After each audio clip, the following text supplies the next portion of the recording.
Good morning, space fans. Welcome back to KSP Contracting, episode 4. And if you've got no idea what's going on, I suggest you watch the previous episode, or indeed all three. There's not that big a back catalog yet. We are continuing basically from the previous episode, which had a unfortunately failed rocket. And now we're taking Kerbal Kats Moon Exploder. I forgot the title. Oh no, The Green Spotted Jaguar by Kerbal Kats Inc. Submitted by Nathan. Thank you, Nathan. To the moon. There's nothing more to say apart from the car alarms going off outside. There is a big party which I might check out or might not, depend.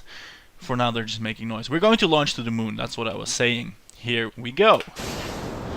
And the lack of struts is also evident in this launch, where the side boosters wobble around merrily but settle down after the SES is engaged and the rocket picks up some speed. So flight plan is to go straight up until 10 kilometers, then start pitching over. And because this is an active pitch, it can't really be called a gravity turn, even though most people on the forums do call it that way.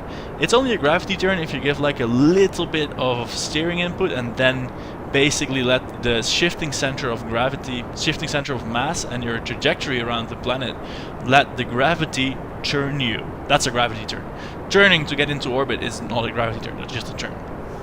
Anyway, pedantic semantics aside, we are rocketing up into the sky, which is amazing in and of itself, so no need for complicated terminology. This is KSP Contracting, the whimsical series where we don't much care for efficiency and details. So let's have a look at this stage. I have actually no idea what's going to happen once I hit spacebar, so let's try and figure that out. We have 6 radial separators, 6 boosters, which are these Separatrons, and a fresh engine. So I'm guessing the center core will ignite and these will spiral away looking from these Separatrons. That should be quite a sight. And yeah, I'm fairly confident that that's actually what's going to happen. Then we should get most of the way into orbit with this center core, if not all the way there, and then we can set up an encounter to the moon. So now let's start pitching over. Ooh, this is very responsive. Oh, it uses the gimbaling engines. Thank you very much. That's very kind of you, Nathan. We can actually steer this rocket. So now heading over for an aggressive 45-degree pitch over. And as has been mentioned countless times before, this is not how you do it in real life, or indeed the real solar system, or even something like Ferrum Aerospace. We're all stock, however, and the wonky specifics of the aerodynamic model in that game makes this the most efficient way, more or less. So let's just go with it and prepare for booster separation, which is going to happen in just a few moments. Sigas is looking frightened, but fortunately he doesn't have to do anything. I just have to hit spacebar, and when I do, everything will be taken care of. At least we'll hope that's actually what happens. So here we go. 5, 4, 3, 2, 1. Hey, that was actually a pretty aggressive... Whoa! I was gonna say that was a pretty dead-on accurate countdown, just improvised, and that separation was fairly spectacular as well, as is the veritable mass of batteries on this Christmas tree of power. Yeah, I'm liking this ship, and now I get where the name comes from, the Green Spotted Jaguar. I thought that was sort of random, but, well, here it is. That is nice. We're almost up into space, which... Oh, I forgot to do material base, but we can do one from high in orbit, why not? We need to save one for landed on the moon, and... No, we're going to save all of them for the lunar data, so they should be more valuable. Same goes for the goo canisters, of course. In the meantime, I can do EVA reports, although I think over the Watcher we already have. And crew report in space we also already have. So I can do some reports from high space over in Kerbin once we get there. And then I will save all these actual science instruments for our sortie to the moon. Yeah, well, burning here now for orbit. We are almost, in fact, there. And blessedly simple this stock universe is. The moon is in the same plane as are we. So as soon as we are, in fact, in orbit, we can just plot our intercept. And we won't have to worry about planes, angles, and all that complicated rocketry stuff. So yeah, feeling good about the mission. Oh, we have a bonus stage. I thought this was one big stage, but it isn't. We have a second one here. A little bit questioning the efficiency of that, because this engine Is it worth the mass of bringing this one up over just making it a big stage? I don't know. My intuition is telling me possibly not, but it doesn't matter. I just bought this ship off Kerbal Kats, and I'm not going. Well, I got it for free, so I'm not going to critique it too much. So let's use this maneuver node to round out our orbits. Let's ditch this stage and cut the engine immediately. Let's see, is this by pure coincidence actually the right place to burn for a lunar intercept by any chance? Can we do that before we crash back? Yeah, I think we can. Here we go. This appears to be very possible. Go on, from where did, how did that happen? There. This looks like it could be an impact trajectory. Yes. And we want this, of course, to be a low periapsis trajectory. And we can loop, yeah, like this. We will loop around it, and then get a really close approach. That means I don't know, that means good things. And it means that we don't have to circularize before we can do our injection burn, which is always nice. So, locking that on this and applying a little bit of time warp before actually performing the burn. The system is telling me I will need just under 3 minutes, which is fair enough, really. So let's straddle that node by about 1 minute and 10 seconds and fire up the engine here. Now it's telling me I need, yeah, just shy of 3 minutes. That's wonderful. Let's do something. Hey, we can now quick save at any time. We can just quick save now while burning. And the way the game deals with this, it tries its best to do a quick save and to, like, I don't know, account for the fact that it could be broken. It will not override the auto save while doing that. So you can just spam F5 whenever you want. And the reason I'm doing it now is because I'm going to do physical time warp whilst burning, which was reportedly a lot more stable with the new joints, but I still don't trust it. If you're an old-time player, you won't trust it either, but well, we're gonna go with it and see if it works. And so far it does appear to be working fine, cutting this 3-minute burn down to something less than a minute, which is of course convenient.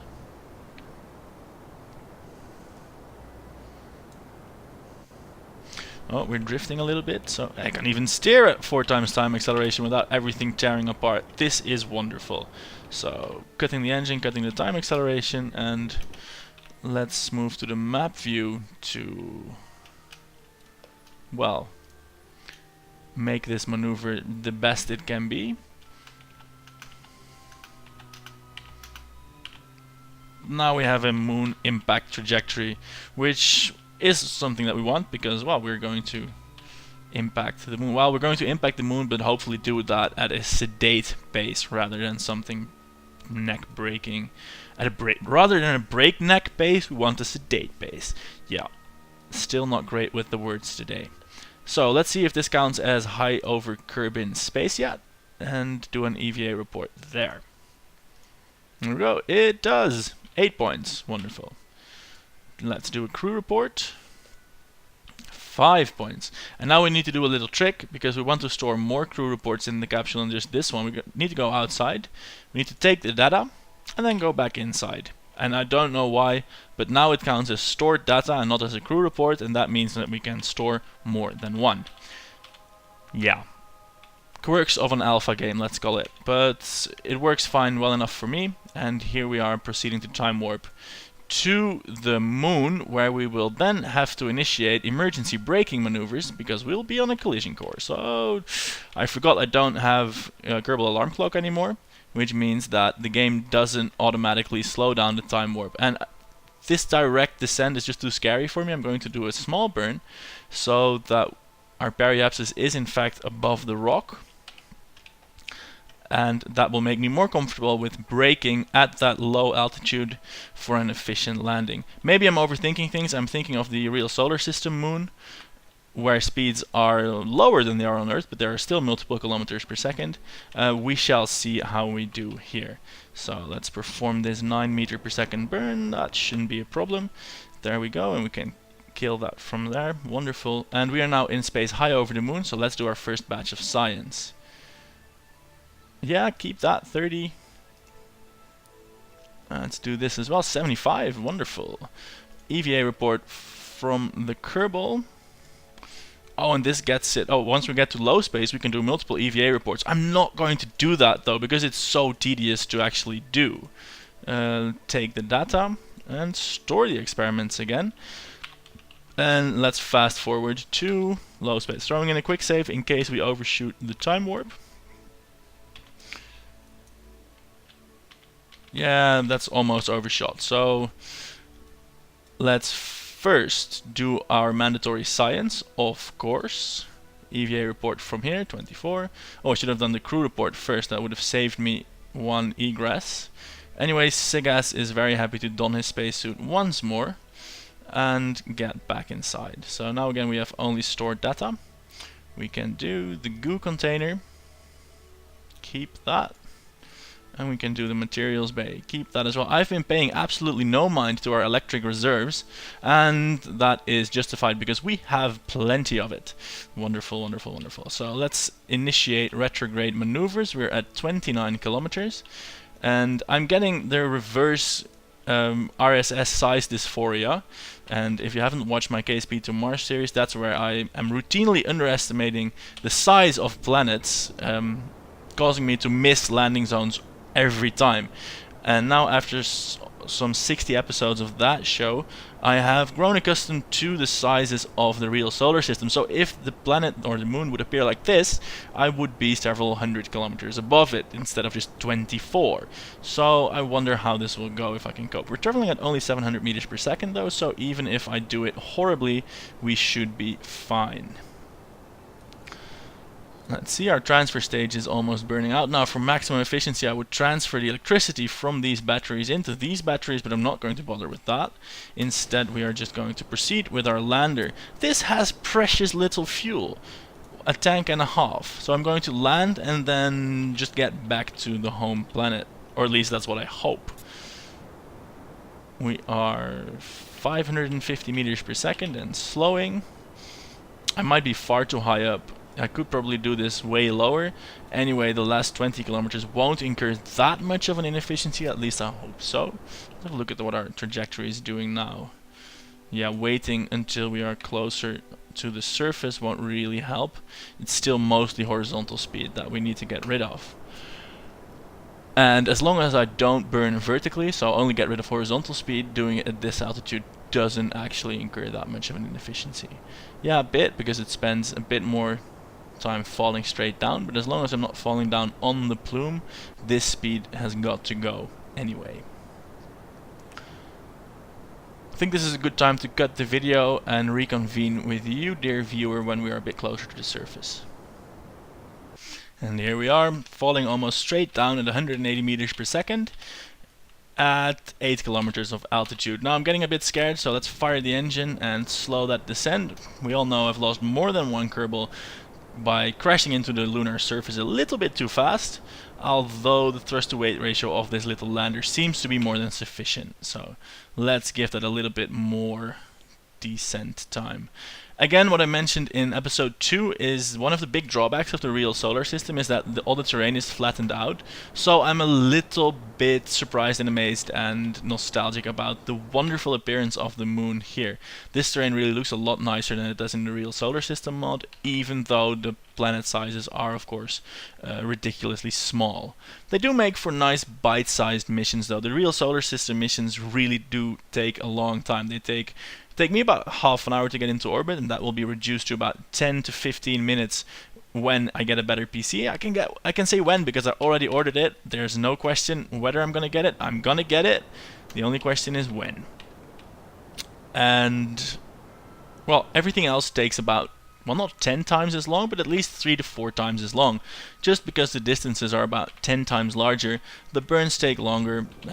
There is a higher factor of time warp implemented, but well, that's necessary. That doesn't help on reducing time because, well, basically the bits you time warp still take longer than they do in the game here. All that said though, it's still a fantastic mod, and I should really start to slow down a little bit more because we are coming in really, really hot. I think though this is a robust lander, we can probably deal with about 10 meters per second of impact speed. I'm a little bit worried about our fuel reserves though. I hope we're gonna make it.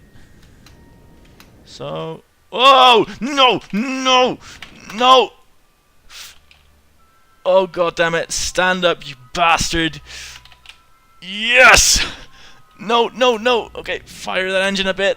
Oh, no, no, no, no, no. No, you don't. You're not gonna kill Sigas that way.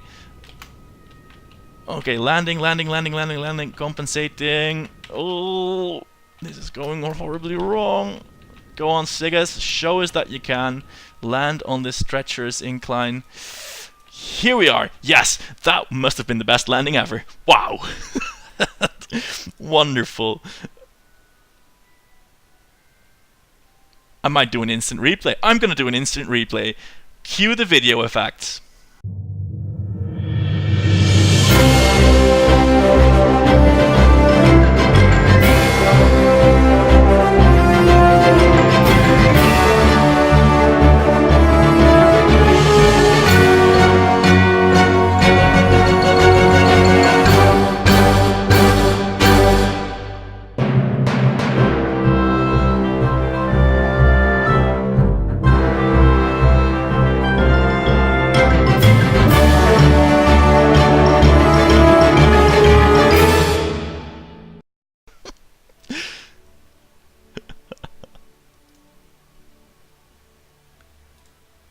Right, oh yeah, I forgot to talk. I hope that was fun. I'm going to make that right after this mission. And now, of course, we do science. 100 points. Wonderful. Sigas gets to go out of the capsule. Let's go. And jetpacks. Oh, dear.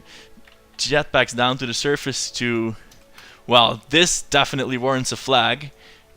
Master Stuntman. Master Stuntman Sigas with his somersault landing. That was amazing. Somersault. Can't type no more. Somersault landing like a boss. Oh, and first landing. Boom. He gets his flag, gets the EVA report, and takes the surface sample. Takes the surface sample like a boss. So here he goes. Back up into his capsule, which is precariously parked on a very steep slope. There we go. Come on, grab it.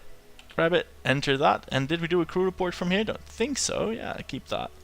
Wonderful. That'll be the last crew report, so no need to do the trick on that one.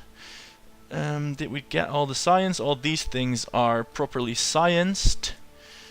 I could transmit some of it, but I'm not going to do that because now I run the risk of accidentally transmitting everything.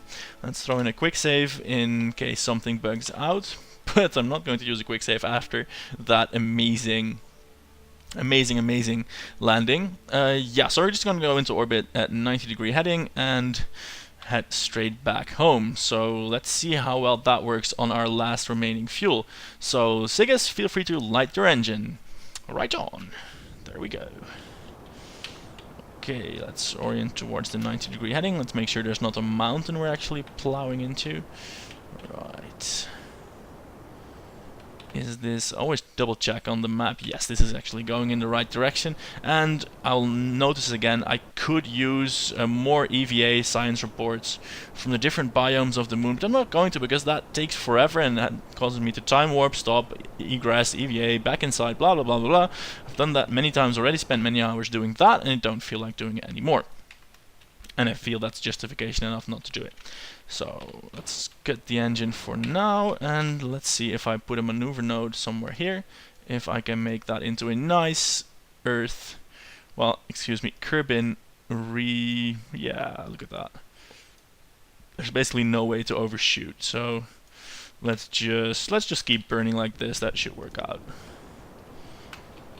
We will lounge on the map view and see how that unfolds. No, actually we will lounge on this view, the real world view, the moon view, whichever way you want to call this mode, to see how our fuel is doing. And we will soon approach a moon escape trajectory, wave goodbye, and I will try one more EVA science report. Of course, this is the real solar system size dysphoria again.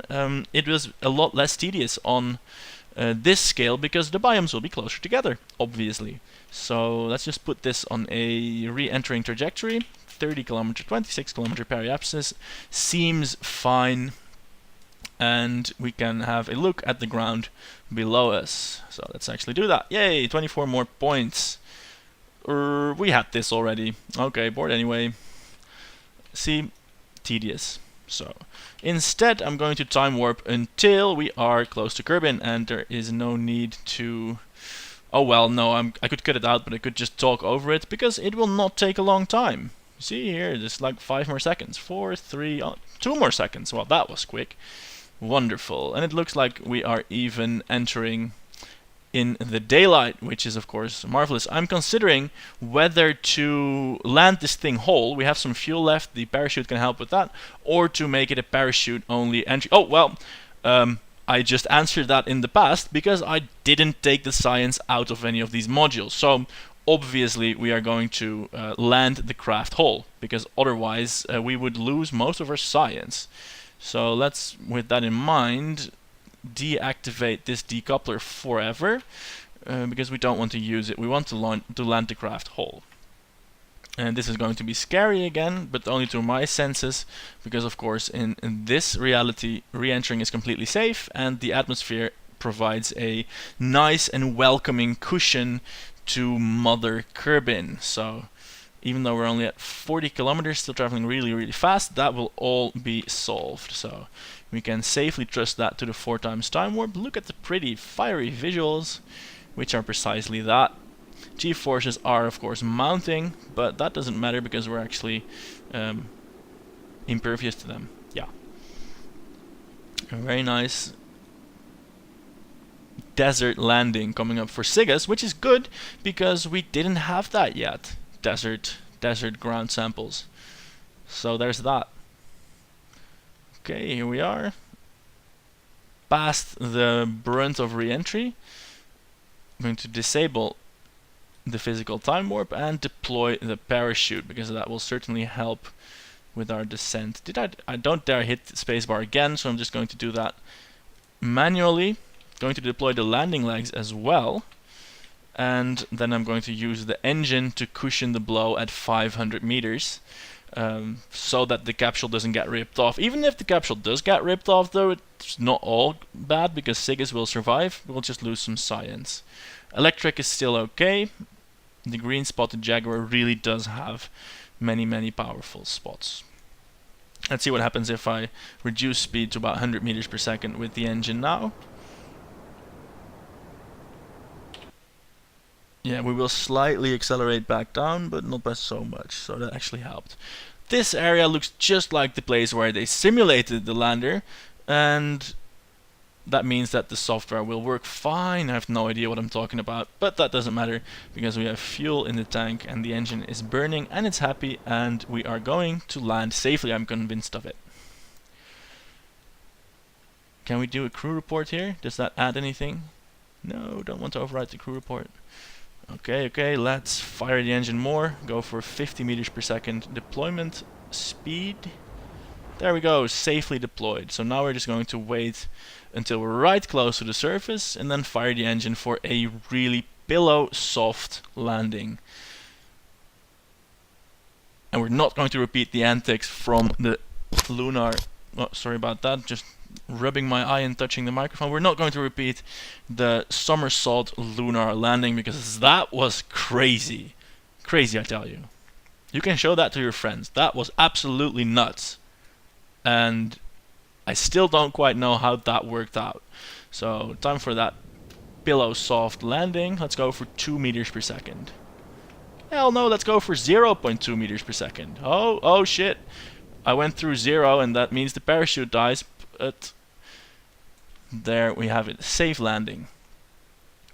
Are we going to chuck Sigas out to take desert samples? Hell no, he's comfortable in his capsule and he's going to go back to the space center. And there we go.